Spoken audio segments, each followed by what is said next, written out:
There was a Jewish writer that the early theologians like to quote. His name was Flavius Josephus. He was born about 37 AD and he died about 101.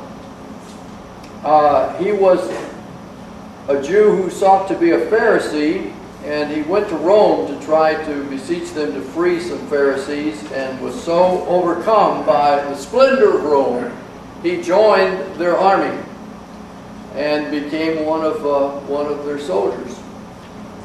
He later turned to writing and wrote several volumes of history.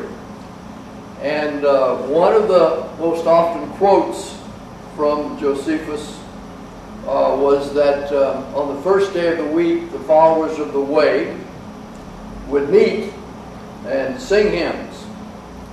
And this is probably the earliest reference outside of the New Testament, and one of the few that we have outside of the New Testament that indicate there were Christians or there were people meeting in groups a long time ago. And today we continue that tradition, though not as early, and not in secret, and not fearing that somebody will break in the door. We've been on this journey since the first of the year, talking about Jesus as a human being. Jesus the human. Because that's the foundation of who we are as people. That Jesus was a human and dwelt among us. And he was a strange kind of human.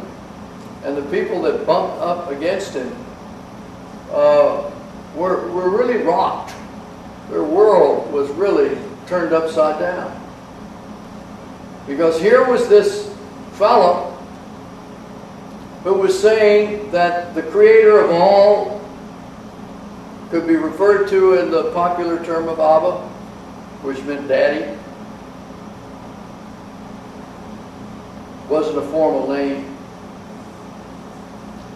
That this kingdom of God that you could step into and live, and was the reality beyond the realities that people normally thought of as the realities of the time.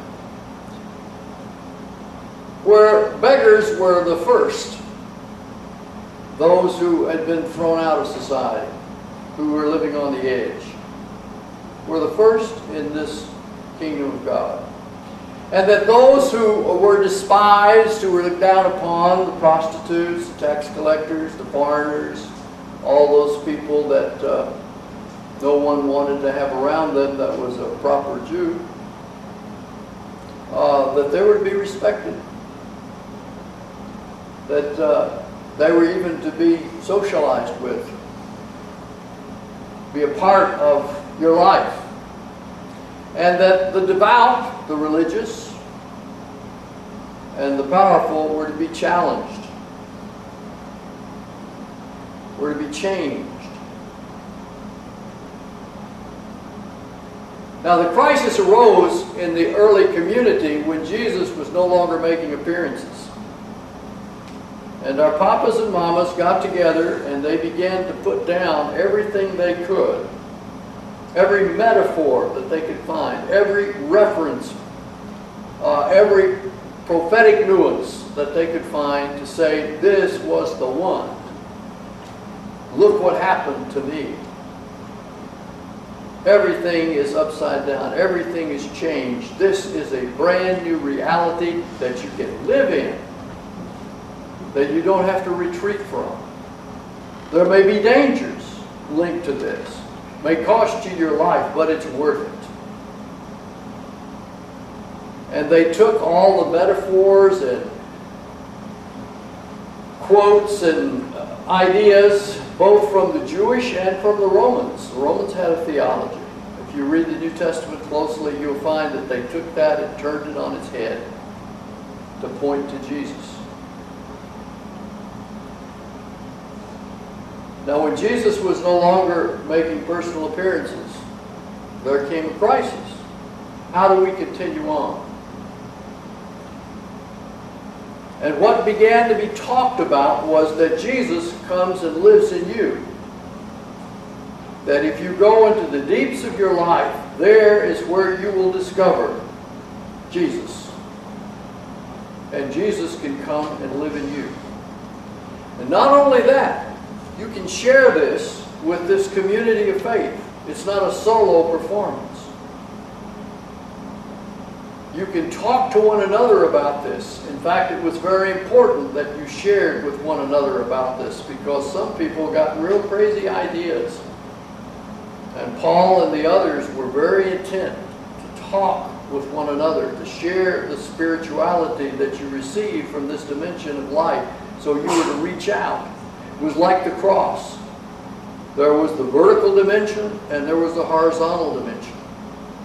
And not only were you to reach out to those who understood Jesus and Jesus lived in them, but you were to show kindness, respect. You were to reach out to those who had nothing. You were out to create a new reality in the world. And if you follow history, you know that that happened. That Constantine finally saw that this band of poor people had grown so powerful in his kingdom that he wanted them as his soldiers, and he finally made the Christian faith an official religion of Rome. Now we in our time live in a very different age. We don't live in a three-story universe, as we talked about last week. Our cosmology is very different. We don't know the end of this universe. The more that we look at it, the more that we see. The more powerful our telescopes, the more that they reveal of what is going on in this creation. It's beyond belief. It's mind-blowing. And this little bitty thing we call Earth is a very minute part, not the center of what the world once thought of. Also in our time, we have concentrated on the material. Science has come to be predominant in our day. And everything centers around discovering and knowledge of the earth, of the universe, of what makes us tick.